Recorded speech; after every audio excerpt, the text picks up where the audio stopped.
A young boy was visiting a church for the first time, looking over the announcements and posters on the walls.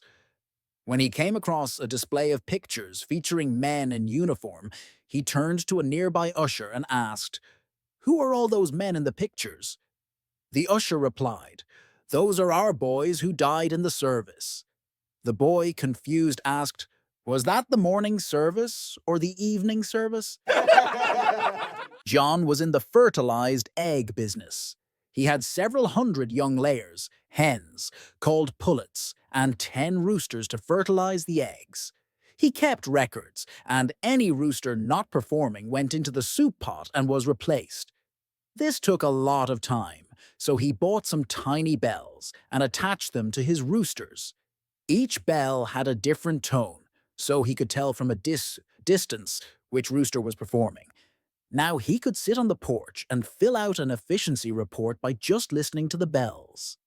John's favorite rooster, Old Butch, was a very fine specimen, but this morning he noticed Old Butch's bell hadn't rung at all. When he went to investigate, he saw the other roosters were busy chasing pullets, bells a ringing. But the pullets, hearing the roosters coming, would run for cover. To John's amazement, Old Butch had his bell in his beak, so it couldn't ring. He'd sneak up on a pullet, do his job, and walk on to the next one. The result was John not only awarded Old Butch the No Bell Peace Prize, but also the Pulitzer Prize as well. Clearly, Old Butch was a politician in the making. Who else could figure out how to win 2 of the most coveted awards on our planet by being the best at sneaking up on the unsuspecting populace and screwing them when they weren't paying attention? 3 mischievous old grannies were sitting on a bench outside a nursing home when an old grandpa walked by. One of the grannies shouted, "Hey there! We bet we can tell you exactly how old you are." The old man laughed and said, "No way you can guess that, you crazy old ladies." One granny winked and said, "Sure we can. Just drop your pants and underwear, and we'll tell you your exact age." The grandpa, feeling a little embarrassed but eager to prove them wrong, dropped his pants. The grannies inspected carefully, asked him to turn around twice, jump up and down a few times. Then they all yelled out together, "You're 87 years old." Shocked, the grandpa pulled up his pants and asked, "How in the world did you guess that?" The grannies burst out laughing and said, "We were at your birthday party yesterday." A man walked into the doctor's office looking exhausted. "Doctor," he said, "I'm at my wit's end. My wife has the shortest fuse I've ever seen. She gets angry over nothing, and it's making life miserable. What can I do?" The doctor smiled knowingly and said, "I have just the remedy. Whenever you sense your wife is about to get angry, quickly take a glass of water. Start swishing it around in your mouth. Keep swishing, but whatever you do, don't swallow it until she's calm or leaves the room." 2 weeks later, the man returned looking like a new person, relaxed, cheerful, practically glowing. "Doctor, it worked like magic," he said. "Every time she started getting upset, I swished and swished, and somehow things just stayed peaceful." The doctor chuckled and said, "The water isn't magic. It's the fact that you're keeping your mouth shut that saves you." 2 old guys were pushing their carts around Walmart when they accidentally crashed into each other. "Sorry about that," said the first old man. "I'm just a little distracted. I'm looking for my wife." "Funny," said the second. "I'm looking for mine too. Can't find her anywhere and I'm starting to get worried." The first guy said, "Hey, maybe we can help each other. What does your wife look like?" The second smiled and said, "Well, she's 20, tall, red hair, blue eyes, long legs, big smile, wearing short shorts." The first old man paused and said, "You know what? Forget mine. Let's focus on finding yours." A teacher told her students, "Whoever can tell me who said a famous quote will get Friday off." She asked, "Okay, class, who said, 'The only thing we have to fear is fear itself'?" Sally jumped up and shouted, "Franklin D. Roosevelt." "That's correct, Sally. You can take Friday off." But Sally smiled sweetly and said, "Thank you, but I'll still come to school. Education is very important to me." The teacher smiled and continued, "All right, who said, 'Ask not what your country can do for you, but what you can do for your country'?" Phew. Billy shouted, "John F. Kennedy." "Correct again, Billy. Enjoy your day off." Billy replied, "Thanks, but I'll be here too. I love learning." The teacher laughed. "Wow, such dedication. Maybe no one wants a day off after all." Suddenly, little Johnny from the back of the class muttered something under his breath, then stood up and yelled, "Who said, 'See you all on Monday'?" The teacher blinked, confused. "Who said that?" Johnny grinned and shouted, "Me! See you Monday." Every morning, like clockwork, a sweet old lady would hop on her usual bus, rain or shine, always the same one. But one morning, disaster! Her regular bus broke down. Panicking only slightly, she was still a queen after all, she climbed aboard a different bus, and that's where fate stepped in. The new bus had a young conductor with a smile so bright he could have been cast in a toothpaste commercial. He helped her up gently, found her the comfiest seat, and treated her like royalty. The next day, guess who the old lady was waiting for? Yep, her new bus buddy. As she got off, she handed him a little packet of treats, almonds and cashews, and toddled off with a mischievous grin. The conductor, a bit confused but touched, accepted the gift. The next day, more nuts.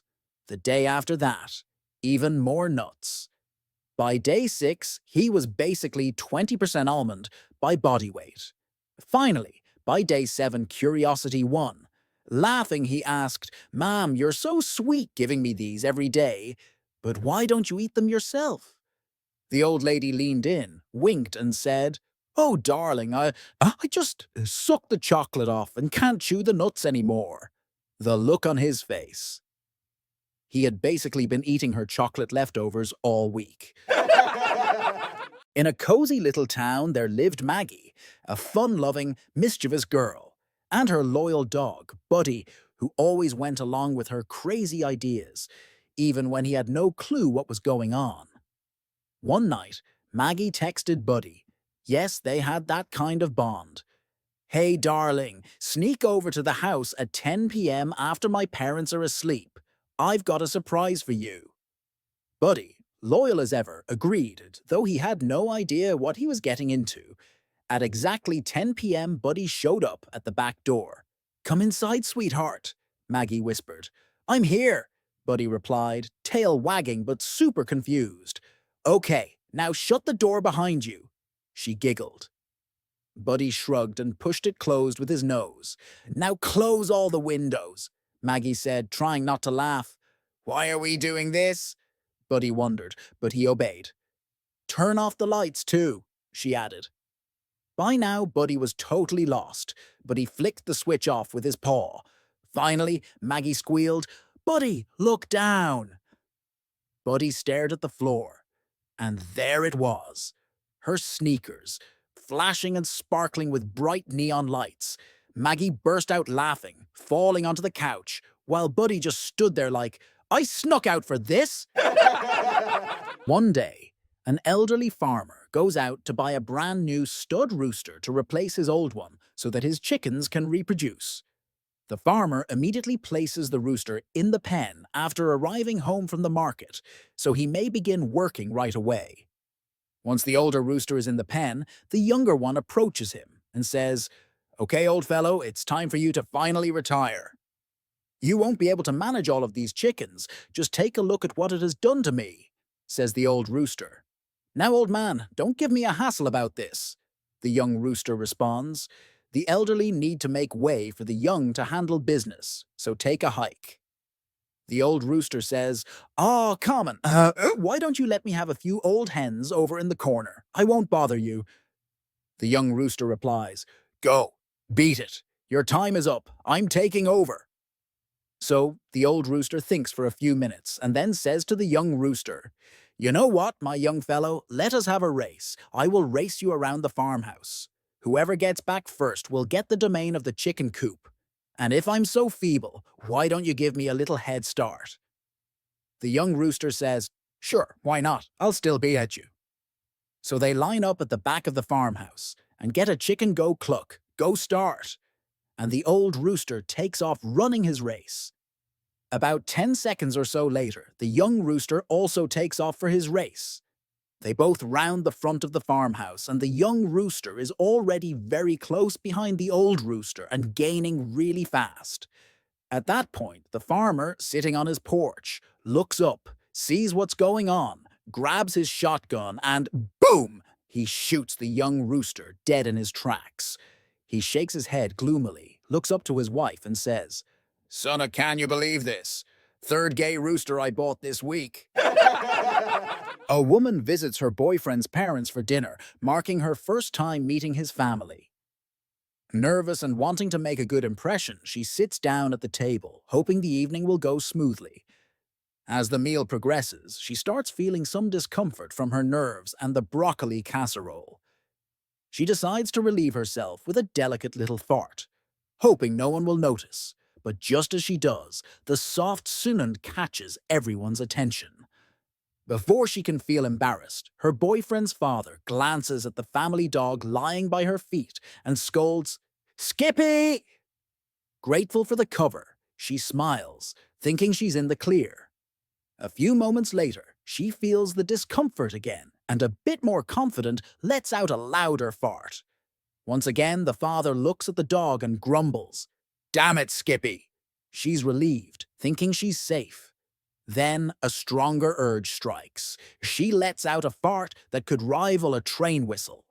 The father shoots the dog a look of disgust and shouts, "Damn it, Skippy, move away before she takes you down with her." A hiker, clearly shaken, enters a remote English village pub. His clothes all torn, and he's full of scratches. "You won't believe this," he says to the bartender. "I was attacked by a leopard." "Really?" "Yes, a leopard. In England?" The hiker sits down and orders the strongest liquor they've got. "I tried to run, but it was of course much faster than me." The hiker gets his glass, empties it, and asks for another. "It sent me to the ground with a mighty push from its paws, but weirdly enough, it then just gave me a really sad look and left." "Ah, you met Father Andrews," the bartender says, matter-of-factly. "What do you mean?" asks the tourist, confused. "Father Andrews was our priest, a truly kind-hearted man, loved by all. His only goal in life was to serve his congregation as well as he could. So when he one day found a lamp with a genie, his very first wish was to be a loving shepherd to the community." That's nice. Absolutely. If only he hadn't been so prone to spoonerisms. A redneck family found themselves in a big city for the very first time. As they wandered through a bustling mall, the father and son marveled at their surroundings while the wife explored the shops. Their eyes widened in wonder at almost everything they encountered. But nothing captured their attention quite like two shiny silver doors that slid apart and back together again. Curious, the boy turned to his dad and asked, "Pa, what's that?" The father, having never seen an elevator before, scratched his head and replied, "Son, I ain't got a clue. I ain't never seen nothing like that in my life." As they stood there in awe, an elderly lady in a wheelchair approached the sliding doors and pressed a button. To their amazement, the doors opened and she rolled into a small enclosed space. The father and son watched as circular numbers above the doors lit up one by one, climbing higher and higher.